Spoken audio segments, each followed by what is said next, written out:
আসসালামু আলাইকুম সুপ্রিয় দর্শক।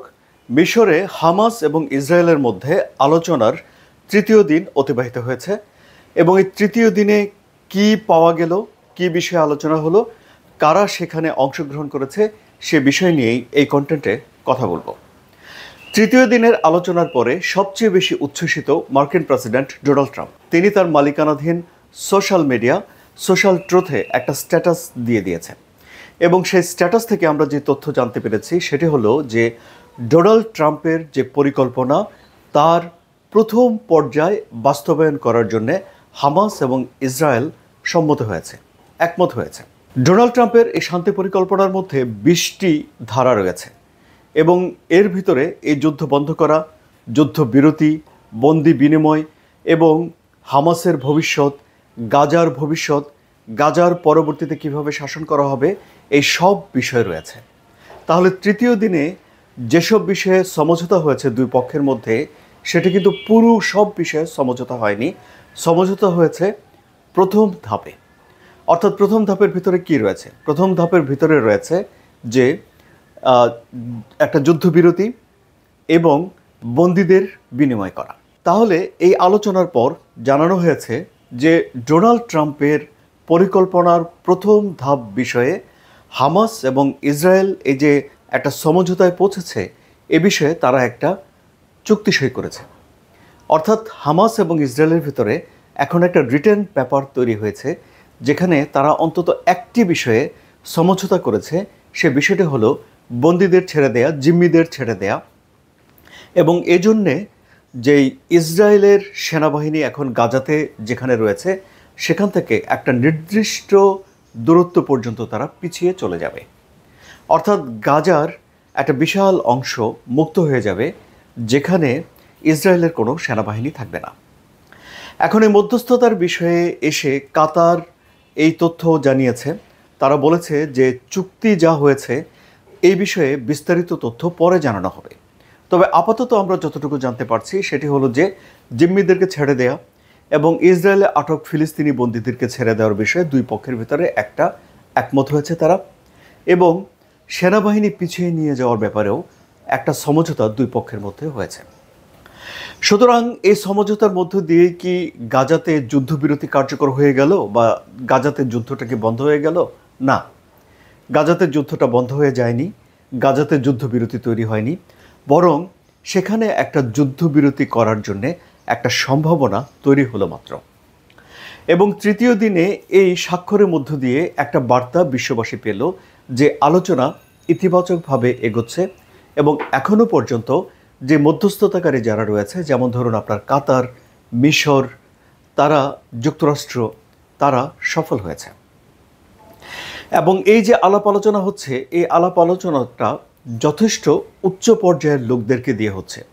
অর্থাৎ একটা যুদ্ধবিরতির সিদ্ধান্ত নেওয়ার জন্যে যে পরিমাণ ক্ষমতা এবং যোগাযোগ থাকা দরকার তার সবই এই আলোচকদের ভেতরে রয়েছে।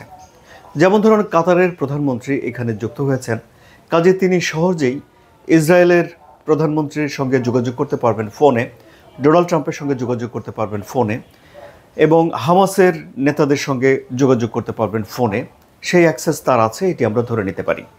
আবার যুক্তরাষ্ট্রের তরফ থেকে ডোনাল্ড ট্রাম্পের মেয়ের জামাই মিস্টার কোশনার সেখানে আছেন, তার গলফ খেলার পার্টনার এবং মধ্যপ্রাচ্য বিষয়ক মার্কিন প্রেসিডেন্টের বিশেষ দূত স্টিভ উইটকফ সেখানে রয়েছেন। ডোনাল্ড ট্রাম্পকে তাদের রিচ করা সেকেন্ডের ব্যাপার মাত্র। যে কোনো মুহূর্তে তারা ডোনাল্ড ট্রাম্পকে ফোন করতে পারবেন, যে কোনো বিষয় নিয়ে আলাপ আলোচনা করতে পারবেন এবং আলাপ আলোচনা করে তারা সিদ্ধান্ত নিতে পারবেন। ইসরায়েলের তরফ থেকে তাদের যে কৌশলগত মন্ত্রী মিস্টার রন এসেছেন, বলা হয়ে থাকে যে তিনি ইসরায়েলের প্রধানমন্ত্রী বেনিয়ামিন নেতানিয়াহুর ডান হাত, মানে খুবই ঘনিষ্ঠ। সুতরাং টেলিফোনে তিনিও বেনিয়ামিন নেতানিয়াহুর সঙ্গে আলোচনা করতে পারবেন এবং মুহূর্তেই সিদ্ধান্ত নিতে পারবেন। সুতরাং এই যে এই বৈঠকটি, আলোচনাটি মিশরে অনুষ্ঠিত হচ্ছে, এই আলোচনায় ব্যক্তিগতভাবে ডোনাল্ড ট্রাম্প উপস্থিত না থাকলেও, ব্যক্তিগতভাবে বেনিয়ামিন নেতানিয়াহু উপস্থিত না থাকলেও এই আলোচনাটা বেশ ভালোভাবে নিজেদের নিয়ন্ত্রণে রাখা এবং সেকেন্ডে সেকেন্ডে নির্দেশনা দেওয়ার মতো একটা পরিবেশ সেখানে আছে। সুতরাং যুদ্ধবিরতি করার জন্যে যদি পক্ষগুলো আন্তরিক হয় তাহলে এই বৈঠক থেকে আমরা বলতে পারি যে একটা সম্ভাবনা আছে যে তারা যুদ্ধবিরতিতে পৌঁছাতে পারে যদি এই দুই পক্ষের যে স্বার্থগুলো আছে সেগুলো যদি সংরক্ষিত হয় এবং দুই পক্ষ যদি কিছুটা ছাড় দেয়। হামাসের মিস্টার হায়া যুক্ত হয়েছেন। আপনারা জানেন যে তিনি আলোচক দলের প্রধান এবং কাতারে যে হামলা ইসরায়েল করেছিল হামাসের নেতাদের মেরে ফেলার জন্য, সেখানে মিস্টার হায়া ছিলেন এবং তখন তিনি নামাজ পড়তে চলে গিয়েছিলেন বলে প্রাণে বেঁচে গিয়েছিলেন সেই হামলা থেকে। তিনি আলোচনায় রয়েছেন। এবং গুরুত্বপূর্ণ আরেকটি পয়েন্ট হলো, ফিলিস্তিন ইসলামিক জিহাদ নামে আরও একটি সশস্ত্র গ্রুপের প্রতিনিধিরা এই আলোচনায় যুক্ত হচ্ছে। কেন? কারণ তারা হামাসের পরে গাজাতে সংগঠিত একটা বড় গ্রুপ। এমনকি তাদের হাতেও ইসরায়েলের বেশ কিছু মানুষ আটক রয়েছে বলে গণমাধ্যমে জানানো হচ্ছে।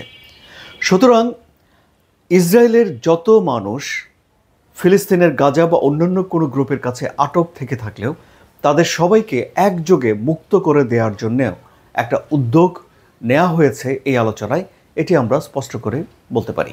তাহলে এখন এই যে ইসরায়েলের সেনাবাহিনী পিছিয়ে নিয়ে যাওয়া এবং জিম্মিদেরকে মুক্তি করা, এসব বিষয় নিয়ে যেমন আলাপ আলোচনা চলছে, ঠিক তেমনিভাবে ইসরায়েল গাজাতে হামলা চালানো অব্যাহত রেখেছে। অর্থাৎ যুদ্ধবিরতি কিন্তু শুরু হয়নি। তবে গাজা থেকে জানা গেছে যে সেখানে হামলার পরিমাণ গুরুত্বপূর্ণভাবে কমেছে, কারণ মার্কিন যুক্তরাষ্ট্র, ডোনাল্ড ট্রাম্প এবং তার টপ ডিপ্লোম্যাট মার্কো রুবিও তারাও বলেছেন যে জিম্মিদেরকে ছেড়ে দেওয়ার জন্যে সেখানে অন্তত একটা শান্তির পরিবেশ দরকার হবে এবং এই জন্যও সেখানে ইসরায়েলের হামলা বন্ধ করতে হবে।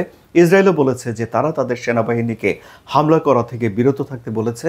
শুধুমাত্র তারা যদি আক্রান্ত হয় তাহলে তারা প্রতিরক্ষামূলক হামলা করবে, এরকম একটা নীতিগত সিদ্ধান্ত সেখানে তারা রয়েছে। এই হলো গাজার পরিস্থিতি। ওষুধের অভাব রয়েছে গাজায়, খাবারের অভাব রয়েছে, পর্যাপ্ত পরিমাণে ত্রাণের দরকার আছে, পুনর্বাসনের দরকার আছে। আর এইসব বিষয়গুলো শুরু করা যাবে যদি একটা যুদ্ধবিরতি সেখানে শুরু হয়।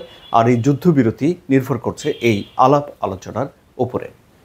তারপরেও প্রথম ধাপে যদিও এই সমঝোতা হয়েছে দুই পক্ষের ভিতরে, কিন্তু তারপরেও বিরোধের আরও অনেক বড় বড় বিষয়গুলো রয়েছে। এই যেমন ধরুন, হামাস কি নিরস্ত্র হবে কি না। ইসরায়েল মনে করে যতক্ষণ পর্যন্ত না হামাস নিরস্ত্র হচ্ছে ততক্ষণ পর্যন্ত এই যুদ্ধটা শেষ হচ্ছে না। আবার ধরুন, গাজার শাসনভারটা কার কাছে যাবে। হামাস যেরকমটা চায় যে ফিলিস্তিনের মানুষ যিনি চালাবে গাজা, এবং যুক্তরাষ্ট্র যেমনটি চায় যে ডোনাল্ড ট্রাম্প চালাবেন একটা কমিটির মাধ্যমে, এই দুই বিরোধের মধ্যে কিভাবে মীমাংসা হবে সেটাও একটা আলাপ আলোচনার বিষয় এখানে রয়েছে। কিন্তু হামাস, মিশর, কাতার, এইসব দেশগুলোর যারা প্রতিনিধিরা রয়েছেন আলাপ আলোচনা করার জন্য, তাদের উপরে মোটামুটিভাবে আস্থা রাখছেন।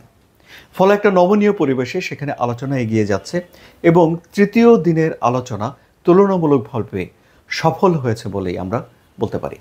সপ্তাহ শুনলেন সুপ্রিয় দর্শক, এখন আপনাদের কি মত? আপনাদের মতামত কমেন্টে জানান। আলোচনা যদি ভালো লাগে তাহলে সাবস্ক্রাইব করে চ্যানেলের সঙ্গে থাকুন এবং চতুর্থ দিনের আলোচনায় কি হচ্ছে সেসব বিষয় জানতে আরও একবার আগামীকাল আসবেন। ধন্যবাদ সবাইকে।